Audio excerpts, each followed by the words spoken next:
네, 뭐 시장은 하루하루 바람잘 날 없고요. 이 걱정의 담벼락이 참 매번 튀어나옵니다. 먼저 종목 이야기부터 하도록 하겠습니다. 신한투자증권 부산금융센터 이호석 차장님 종목 발견하겠습니다. 안녕하세요. 네, 안녕하십니까. 네, 시장은 뭐 기대감과 함께 우려가 좀 섞여 있는 그런 상황들인데요. 종목 이야기하겠습니다. 오늘 첫 번째 어떤 종목 보십니까? 네, 첫 번째 종목 코스맥스 말씀드리겠습니다. 중국의 이제 인민은행이 지준율을 0.5% 인하한다라는 발표가 있었고요. 그것이 지난주부터 우리나라 시장에 영향을 끼치면서 중국 관련주라고 부르는 종목들이 이제 시세가 움직이기 시작했었습니다. 결국에는 이제 이런 지준율 인하로 인해서 경기 부양에 대한 기대감이 생겼다라고 얘기를 할 수가 있을 것 같고요. 가장 대표적인 업종이 사실은 경기가 회복되면은 이제 소비가 늘어나게 되는 화장품 업종이 될 거예요. 결국 이제 시장에서 대표적인 종목들이 중국 대표적인 종목들이 코스맥스, LG생활건강, 아모레퍼시픽 이 세 종목이 대표적이라고 할 수가 있겠는데요.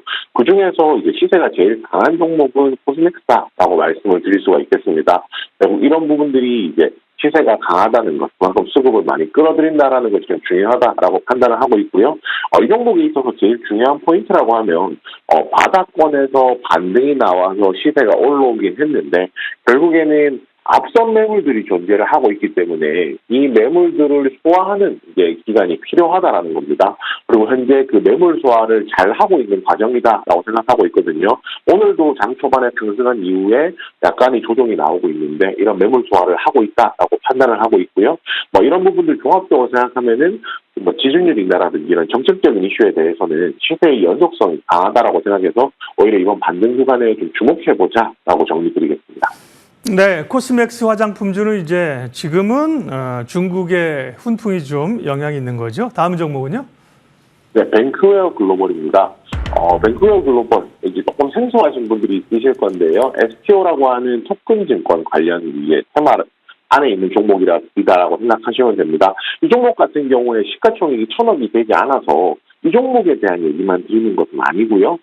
갤럭시아 모니터링, K옵션 같은 STO 관련된 전반적인 관심을 갖자라는 차원에서 언급드린다 생각해 주시면 됩니다.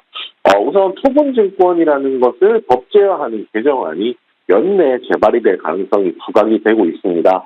결국 이제 법제화 이슈가 나온다라는 것은요, 하반기 STO 시장에 대해서 아무래도 관심이 좀 환기될 가능성이 높다라고 조금 판단할 수가 있을 것 같고요.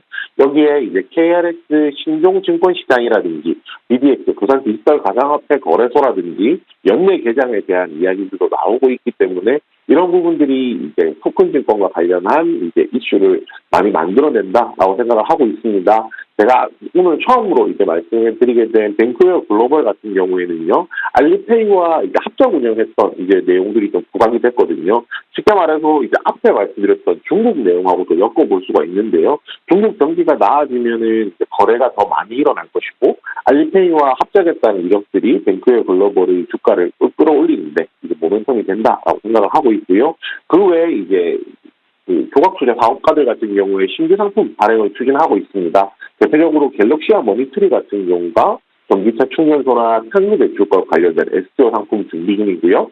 K옵션 같은 경우에도 4회사 STO 관련 이제 사업 관련 기대감들이 있기 때문에 오늘 시장에서 이제 주목받는 만큼 STO 토큰증권 발행 테마에 대해서도 관심 가져보자 말씀드리겠습니다. 뱅크웨어 글로벌 이름이 조금 생소하다 싶으면 신규 상장주일 가능성이 높죠. 8월에 상장을 하는 기업이군요. 특징주 두 종목 봤고요. 오늘 이호석 차장님의 관심주는 어떤 겁니까? 네, 하나에어로스페이스 말씀드리겠습니다. 하나에어로스페이스 요즘에는 생각보다 나빴던 것이 긍정적으로 해석될 때 럭키비키라는 얘기를 표현을 많이 쓰는데요. 하나에어로스페이스가 거기에 좀 해당된다라고 생각을 하고 있습니다.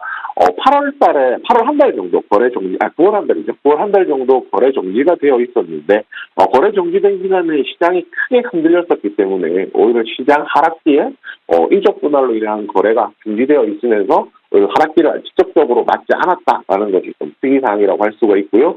지난 9월 27일부터 이제 인적 분할 후에 거래 재개가 되었습니다. 하나 인더스트리얼이라든지 이런 인더스트리라든지 회사가 분할이 됐는데 중요한 것은 그 전까지, 분할 전까지 주가를 올렸던 포인트가 무엇이냐라는 겁니다. 하나에어로스페이스 같은 경우에는 지상 방산 부분에서 이제 뭐 긍정적인 평가를 받으면서 실적이라든지 수주 잔고 이런 부분들이 성장성에 대한 기대감을 받으면서 주가가 실제로 올라갔었거든요. 그런데 분할 이후에도 이 부분이 여전히 유효하다라는 것이 그 특징이다라고 말씀을 드릴 수가 있을 것 같습니다. 결국 주가를 이끄는 것은 방산이기 때문에 방산과 관련해서 뭐 수출이죠. 결국 수출 사업이 뭐 매출이 많이 늘어날 것이고, 결국 이제 외형도 그렇고 수익성도 그렇고 더 이제 개선될 여지가 있다라는 것이 특징이라고 할 수가 있겠습니다. 그 가격 전략까지 이제 이어서 말씀을 드릴 건데요. 오늘 같은 경우에 이제 조정이 나오고 있습니다. 오늘 같은 경우 이 조정은 어느 정도 이제 전날 상승했던 부분, 오늘 시작은 좋지 않다는 부분에서 나올 수 있다라고 생각하고, 오히려 조정기에 접근하는 것 가능하다고 생각해서 매수가 현재가 제시해 드리겠고요. 목표 주가는 단기적으로는 전 고점까지입니다. 전 고점이 33만 9천 원대 있죠. 단기적으로는 전 고점인 목표가 34만 원 제시해 드리겠고요. 34만 원을 넘어선다라고 하면 이 종목 같은 경우에 신고가 영역에 들어서게 됩니다. 아무래도 신고가 영역은 앞선 매물이 없다 보니까 기준선을 조금 잡기가 힘들어요. 그래서 저희가 실적 기준으로 생각했을 때 중기적으로 목표가 38만 원 제시해 드리겠고요. 마지막으로 손절가는 26만 원 제시해 드리겠습니다. 이 종목 같은 경우에 120일 이동 평균선 이탈 가격이 26만 원이거든요. 그렇기 때문에 목표가 단기적으로 34만 원, 중기적으로 38만 원, 손절가 26만 원 참고해 주시기 바랍니다. 예, 하나에어로스페이스는 금요일 날 재상장하고 장중 변동성이 있다. 막판에 급등하면서 5% 넘게 끌어올렸거든요. 근데 오늘은 4% 밀리면서 이런 것들은 뭐 재상장한 이후에 뭔가 좀 이제 수급상의 이런 것들이 아닌가 싶어요. 중장기적으로 좋게 보신다는 말씀이고요. 오늘의 종목 발견 신한투자증권 이호석 차장 함께했습니다. 고맙습니다.